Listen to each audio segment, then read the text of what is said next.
El mundo de Sofía. Continuación del capítulo 30. Darwin. Opinaba que ya que la producción de alimentos nunca podrá llegar a alcanzar el crecimiento de la población, un gran número de ésta está destinada a sucumbir en la lucha por la vida. Los que sobrevivan y, por consiguiente, saquen adelante a la raza, serán los que mejor se defiendan en la lucha por la existencia. Suena lógico, pero este era el mecanismo universal que buscaba Darwin. De pronto, tuvo una explicación de cómo sucede la evolución. Se debe a la selección natural en la lucha por la vida y, en esa lucha, el que mejor se adapta al entorno es el que sobrevivirá y llevará la raza adelante. Esta era la segunda teoría que presentó en el libro El origen de las especies. Escribió: el elefante es, de todos los animales conocidos, el que más despacio se reproduce, pero si todas sus crías sobreviviesen, habría después de 750 años cerca de 19.000 millones de elefantes descendientes de la primera pareja. Por no hablar de todos los miles de huevas de bacalao de un solo bacalao. Darwin señaló que la lucha por la existencia es a menudo más dura entre especies cercanas, porque tienden a luchar por los mismos alimentos. Es entonces cuando actúan las pequeñas ventajas, es decir, las pequeñas y positivas variaciones con respecto a la media. Cuando más dura sea la lucha por la existencia, más rápida será la evolución de nuevas especies. En esos casos, solamente sobrevivirán los que estén mejor adaptados. Todos los demás morirán. Cuanto menos alimento haya y más numerosas sean las camadas, ¿más rápida será la evolución? Sí, pero no se trata únicamente de alimentos. Puede ser igual de importante evitar ser presa de otros animales. En ese sentido, puede ser una ventaja, por ejemplo, tener un color de camuflaje, o la capacidad de correr deprisa, o de detectar animales hostiles, o, en el peor de los casos, saber mal. Tampoco es de despreciar un veneno que mate a los animales de rapiña. No es una casualidad que muchos cactus sean venenosos, Sofía. En el desierto crece casi únicamente el cactus, razón por la cual es una planta muy expuesta a los animales herbívoros. La mayoría de los cactus tiene además pinchos. También la capacidad de reproducción es evidente de la importancia primordial. Darwin estudió detalladamente lo ingeniosa que llega a ser en muchos casos la polinización.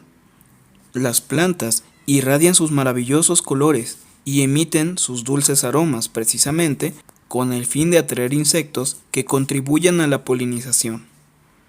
Por la misma razón, los pájaros entonan sus hermosos gorgoritos. Un buey perezoso o un melancólico no tiene como tal interés para la historia de su especie. Tales cualidades aberrantes desaparecerán casi instantáneamente, porque la única misión que tiene el individuo es crecer y alcanzar la madurez sexual y reproducirse para continuar la especie.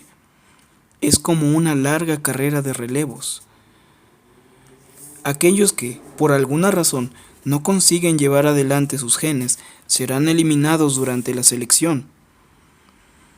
De esta forma, la especie siempre irá mejorando.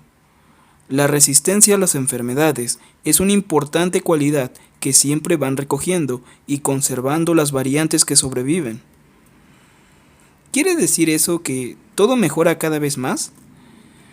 La selección constante hace que los que estén mejor adaptados a un determinado ambiente o a una determinada celda ecológica sean los que a la larga continúen la especie dentro de ese ambiente. No obstante, lo que es una ventaja en un ambiente no tiene por qué serlo en otro. Para algunos de los pinzones de las Islas Galápagos, la destreza voladora era muy importante, pero no es tan importante volar bien si la comida hay que buscarla en la tierra. En el transcurso de los tiempos, han surgido tantas especies animales precisamente por existir tantas celdas distintas en la naturaleza. Pero, en cambio, solo hay una especie humana. Sí, porque los humanos tienen una fantástica capacidad de adaptarse a las más diversas condiciones de vida. Esto fue algo que asombró a Darwin cuando vio cómo los indios de la Tierra de Fuego sobrevivían en aquel clima tan frío. Pero no significa que todos los humanos sean iguales. Los que viven alrededor del Ecuador tienen la piel más oscura que los que habitan en las regiones más al norte, y esto se debe a que la piel morena protege mejor contra la luz solar. Personas blancas que se exponen mucho al sol están, por ejemplo, más expuestas a padecer cáncer de piel. ¿Es una ventaja tener la piel blanca si vives en el norte? Pues sí, porque en el caso contrario, las personas habrían tenido la piel oscura en todas partes. Pero la piel blanca desarrolla más fácilmente vitaminas solares, lo que puede ser una ventaja en lugares con poco sol. Hoy en día no es muy importante porque podemos procurarnos suficientes vitaminas solares con lo que comemos. Pero no hay nada que sea casual en la naturaleza. Todo se debe a los minúsculos cambios que han tenido lugar durante innumerables generaciones. En realidad es fantástico, ¿verdad que sí? Entonces, por ahora, podemos resumir la teoría de la evolución de Darwin de la siguiente forma. Venga, podemos decir que la materia prima que se halla detrás de la evolución de la vida de la Tierra son las constantes variaciones entre los individuos dentro de la misma especie y también las enormes camadas que hacen que solo una pequeña parte consiga sobrevivir. El propio mecanismo o fuerza motriz de la evolución es la selección natural en la lucha por la existencia. Esta selección hace que siempre sean los más fuertes o los mejor adaptados los que sobreviven. Me parece tan lógico como un ejercicio de matemáticas. ¿Cómo fue recibido el libro sobre el origen de las especies? Hubo algunas luchas bastante feroces. La Iglesia protestó enérgicamente y la ciencia británica se dividió en dos. En realidad, no era de extrañar, pues Darwin había alejado a Dios del acto de la creación. Ahora bien, algunos señalaron que era mucho más grandioso crear algo que llevara inherentes sus propias posibilidades de evolución que crear en detalle todas las cosas de una sola vez. De pronto, Sofía se levantó de la silla de un salto. ¡Mira!, exclamó. Junto al lago estaban una mujer y un hombre tomados de la mano. Estaban totalmente desnudos. Son Adán y Eva, dijo Alberto. Poco a poco tuvieron que resignarse a compartir su destino con el de Caperucita Roja y Alicia en el País de las Maravillas. Por eso aparecen aquí. Sofía se acercó a la ventana para verlos mejor. Pronto desaparecieron entre los árboles. ¿Por qué Darwin pensaba que los humanos descendían de los animales? ¿No?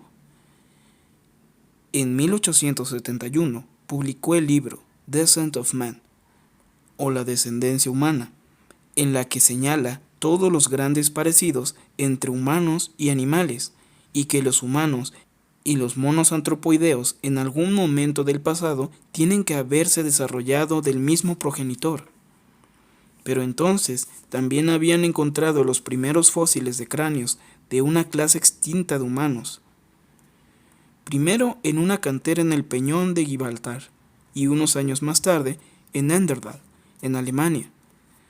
Curiosamente, las protestas fueron menores en 1871 que en 1859, cuando Darwin publicó El origen de las especies. Pero la idea de que el hombre desciende de los animales ya estaba implícita en aquel libro. Y como yo he dicho, cuando murió Darwin en 1882, fue enterrado con todos los honores como un pionero del mundo de la ciencia. De modo que al final recibió los honores que merecía. Al final sí, pero al principio fue caracterizado como el hombre más peligroso de Inglaterra. ¡Madre mía! Esperemos que no sea verdad, pero si resulta ser verdad, esperemos que no se llegue a saber públicamente. Un reconocido científico de la época dijo algo parecido. Un humillante descubrimiento. Cuando menos se hable de él, mejor. Ellos casi aportaron la prueba de que los humanos están emparentados con las avestruces. Pues sí, es verdad, pero es fácil para nosotros saberlo todo a posteriori. De pronto, mucha gente se sintió obligada a revisar su visión del Génesis de la Biblia. El joven escritor, John Ruskin, lo expresó así: ojalá los geólogos me dejaran en paz. Al final de cada versículo de la Biblia oigo sus martillazos. ¿Y los martillazos eran el dudar de la palabra de Dios? Supongo que era eso lo que quiso decir.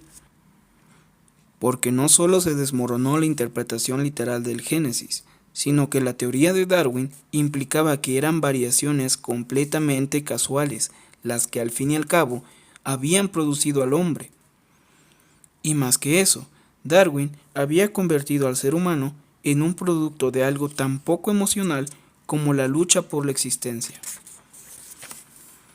¿Darwin dijo algo de cómo se producen estas variaciones casuales? Estás tocando el punto más débil de su teoría. Darwin tenía solo vagas nociones de genética. Algo se produce mediante el cruce. Un padre y una madre nunca llegan a tener dos hijos totalmente iguales. Ya ahí se produce una cierta variación. Por otra parte, tampoco se puede conseguir algo verdaderamente nuevo de esa manera. Además, hay plantas y animales que son gemíparos, o que se reproducen mediante división celular. En cuanto a la cuestión de cómo se producen las variaciones, el llamado neodarwinismo ha completado la teoría de Darwin. Cuéntame.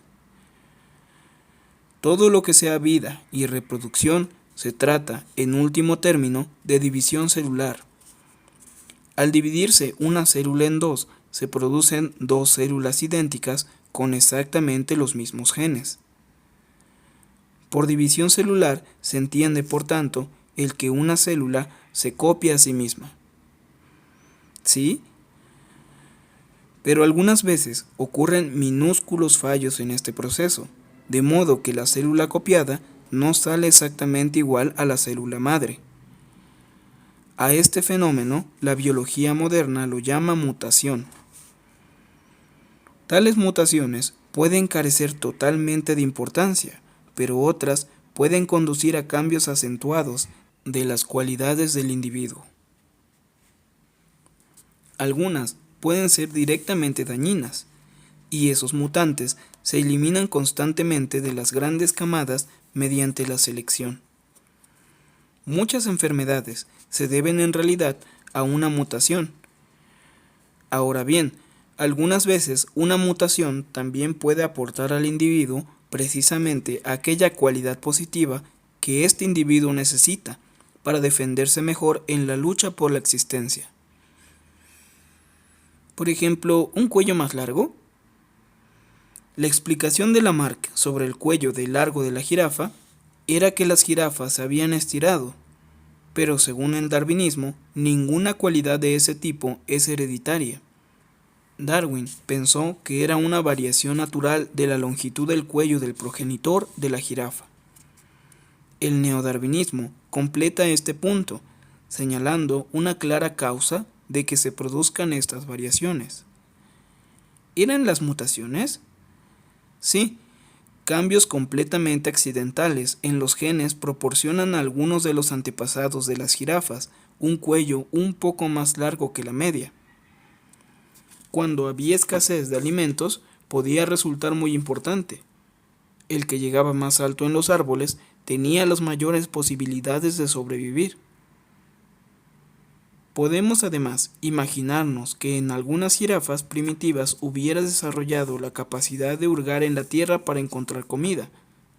Después de mucho tiempo, una especie de animales extinguida puede, como ves, dividirse en dos especies de animales. Entiendo. Vamos a ver unos ejemplos más recientes de cómo funciona la selección natural. En un principio, es muy sencillo. Venga, cuéntame.